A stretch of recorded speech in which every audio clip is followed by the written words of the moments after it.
Snow fell in soft, quiet layers over the neighborhood, covering every rooftop with a peaceful white silence that didn't match the storm inside my chest. Christmas Eve was supposed to feel warm, supposed to smell like cinnamon, laughter, and home. Instead, as I pushed open the door of my father's house with my bag of cheap gifts, a cold, heavy air swallowed me whole. The living room glowed with golden lights, but not a single face warmed when they saw me. My stepmother, Talia, glanced up briefly, her lips curving into that familiar smirk sharp enough to cut skin. My father sat at the head of the table, staring into his glass as if the reflection mattered more than his own son walking in. "You're late," Talia snapped, though I had just come from my shift at the cafe. I didn't bother defending myself. It never changed anything. "I brought gifts," I said softly, placing the small wrapped boxes onto the table. Little things, hand cream for Talia, a keychain for my father, a toy car for my stepbrother. I bought what I could. I hoped it would mean something. It didn't. Dinner started. The clinking of forks was the loudest sound in the room. I kept my eyes down, trying to swallow the knot in my throat along with the dry turkey. My father cleared his throat once-twice, then looked at me with a strange, distant expression. "Aiden," he said, "we need to discuss something." My stomach tightened. Nothing good ever followed that tone. Talia clasped her hands dramatically, as if preparing for a performance. My father inhaled deeply. "You're becoming a burden. We can't support you anymore." I blinked, confused. "A burden? You don't contribute enough," Talia chimed in. "You eat our food, use our electricity, and bring in barely anything. This house is for people who pull their weight." My father didn't look at me. "You can't live with us anymore. You need to leave tonight." The words hit harder than the winter outside. For a moment, I couldn't speak. My throat felt raw. "Dad," I whispered, "it's Christmas." He flinched barely, but didn't take it back. Talia pushed my small pile of gifts aside. "Pack your things." And just like that, I was no longer part of the family I'd been trying so hard to stay in. I walked out into the freezing night with only a thin jacket and a backpack, my breath shaking in the air. The world was quiet, too quiet. I ended up at the bus station, the only place with lights still on.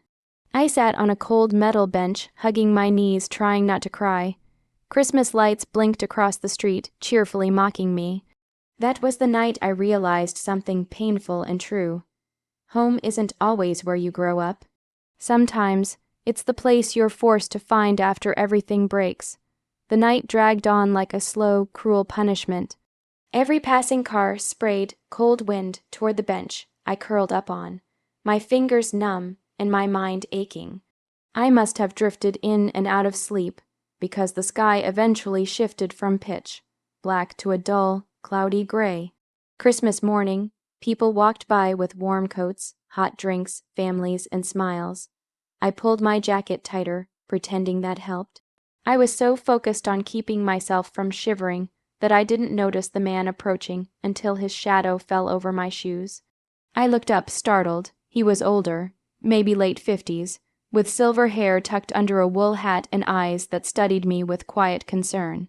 "Aiden," he said gently. I froze. How do you know my name?" He exhaled, almost in relief. "You look just like your mother." My heart skipped. "You knew her, yes," the man replied, offering his gloved hand. "My name is Rowan. Your mother and I were close friends for years. I've been looking for you since she passed." I stared at him, confused and suspicious.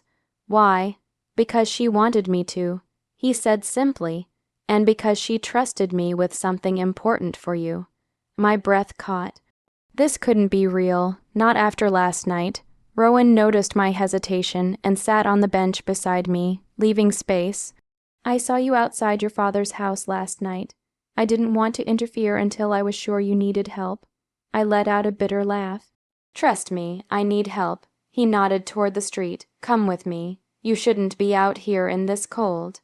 Normally, I wouldn't follow a stranger, but something about him felt calm, steady, and familiar, in a way I hadn't felt since Mom. So I went. He took me to a small but warm apartment filled with books and old photographs. The moment the heat touched my skin, I nearly broke down from the relief. Rowan handed me a blanket and a cup of hot tea. "Your mother left something for you," he said, pulling a small metal box from a drawer. Your father was never supposed to have access to it. What is it? I whispered. He placed the box in my hands. Everything she saved for you, and a letter. My fingers trembled as I opened it. On top lay an envelope with my name in her handwriting. Delicate, loving, familiar. Aiden, Rowan said softly, your mother knew people around you would betray her wishes. She trusted me to give you this when you were ready, but ready wasn't the word. Nothing could prepare me for reading a message from someone I'd lost. My mother's voice, trapped in ink, was waiting to speak again. And it would change everything. My mother's letter was only 2 pages long, yet every word felt like a quiet heartbeat reaching across time. She apologized for leaving too soon, told me she loved me more than her own breath, and warned me, gently, painfully, about the people she once trusted. If anything happens to me, she wrote, protect yourself. Your father was not always kind to my dreams. He may not guard yours either. I read those lines again and again until they blurred. Rowan let me cry without interruption. When I was finally able to breathe again, he placed a second document in front of me. This, he said, tapping it, is the financial truth your father hid. I skimmed the pages with disbelief. My mother had left behind a trust, an investment in a small tech startup. She helped build from zero. Over the years, it had grown into something far more valuable. Money wasn't the part that stunned me. It was the fact that my father had signed documents to block my access until I turned 25. He told me we were always broke, I whispered. He lied to control the narrative, Rowan said calmly, but now the trust is legally yours. I didn't know how to react. A part of me felt angry boiling, sharp anger. Another part felt hollow. What do I even do with all this? I asked. Rowan smiled in a way that carried pride. You rise, Aiden. Work with the company your mother helped create. Use your intelligence. Build a life she would be proud of. And so I did. The next few months were a storm of learning and long nights. Rowan introduced me to my mother's old colleagues, some of whom remembered me as a toddler running through office halls. They welcomed me warmly, not out of pity, but because they saw something in me, something that belonged to her. I worked harder than I ever had, absorbing everything about software, product development, and business strategy. I wasn't just rebuilding my life. I was reclaiming the future someone tried to steal from me. While growing, I discovered files, emails, transactions, contracts, proving how my father and stepmother had siphoned off parts of my mother's assets to pay their debts. They thought no one would ever look. I collected everything, quietly, patiently. I didn't plan to humiliate them. No, my revenge wouldn't be loud. It would be the kind that leaves no room for denial, no space to pretend innocence. By the time a year passed, I wasn't the boy they threw out on Christmas night. I was the man my mother believed I could become. And the truth they buried was ready to surface, on my terms. Christmas came again, but this year the snow felt different, soft, familiar, almost welcoming. I stood across the street from the house I once called home, dressed in a clean coat, confident, steady. Not the shivering boy who had slept on a metal bench a year ago. Tonight wasn't about revenge, it was about truth. I walked up the driveway, hearing muffled voices from inside. Before I even knocked, the door swung open. My father froze, his face draining of color as he took in the sight of me. Aiden, he whispered, as if seeing a ghost. Talia appeared behind him, her expression tightening instantly. What are you doing here? I stepped inside calmly. It's Christmas and I have business to finish. The dining room looked exactly as it had the night they kicked me out, same decorations, same perfect table, same forced smiles. But something was new. They were uneasy. They knew I hadn't come back broken. I placed a folder on the table. Before you ask me to leave again, you should read this. My father hesitated, then opened the folder. Page after page showed financial statements, email threads, and legal contracts. Proof of every lie they told, every cent they took from the inheritance meant for me. Talia tried to snatch the papers. This is fabricated. No, I said calmly.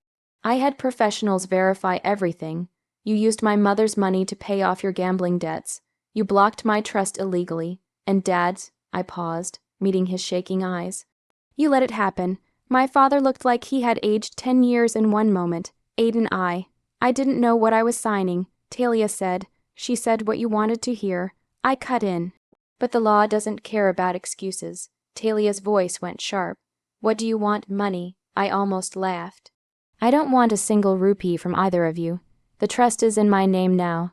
The legal access is restored, and both of you are permanently removed from having any control over it. Her mouth fell open. My father's hands trembled. You can't do that, Talia hissed. I already did. I replied. The room fell silent, heavy and suffocating.